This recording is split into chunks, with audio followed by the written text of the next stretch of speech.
అంటే షర్మిల గారి క్యారెక్టర్ ఉంటుందంటున్నారు కదా, ప్రస్తుతం చూస్తుంటే షర్మిల మరి ఇప్పుడు యాంటీగా మారిపోవడం కూడా జరిగిపోయింది. మరి దీన్ని ఎలా చూపిస్తుంది? అది మీ సినిమాలో చూడాలి. నేను అదే చెప్తున్నాను. వర్మ గారు, అంటే ఈ ఎపిసోడ్ అంతా అయిపోయింది అనుకుంటున్నారా, ఇంకేమన్నా ఎదుర్కోబోతున్నారా? ఏ ఎపిసోడ్ అండి? రిలీజ్ సంబంధించినటువంటి ఇష్యూ రేపు రిలీజ్ అవునా కూడా ఈ రోజు నైట్ ఏదైనా జరగవచ్చు. అది లోకేష్ గారు చెప్పాలి. అంటే ఇంకా ఈ ఎపిసోడ్ ఫుల్ స్టాప్ పడుతుంది అనుకుంటున్నారా? అది ఎవరికి తెలియదు కదండి. మీకు తెలిసి ఉంటుంది. నాకంటే తెలుస్తుంది, నాకు అప్పుడు తెలియదు కదా, జరిగినప్పుడు కూడా.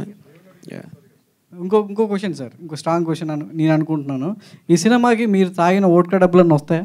ఈ సినిమా షూటింగ్ చేసినన్ని రోజులు మీరు ఏదో ఒక ఈవినింగ్ నైటో లేదన్నా అంటున్నారు, తాగిన డబ్బులన్నా వచ్చే అవకాశం ఏమైనా ఉందా?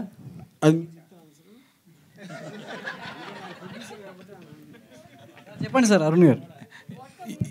23వ తారీఖు ఫస్ట్ షో పడిన తర్వాత అప్పుడు మాట్లాడదాం, మీకు అర్థమవుతుంది అప్పుడు ఎంత వస్తాయి అనేది. జర్నలిస్ట్ మీకు మెజర్మెంట్ ఉండదుగా. ఫస్ట్ షో అన్ని స్క్రీన్స్ మీద ఎన్ని షోలు పడినాయి, ఎన్ని థియేటర్ రిలీజ్ అయింది, దాన్ని బట్టి ఒక మెజర్మెంట్ మీద మీకే అర్థమవుతున్నారు. అంత తాగారా సార్ వర్మ గారు? అంత తాగారా?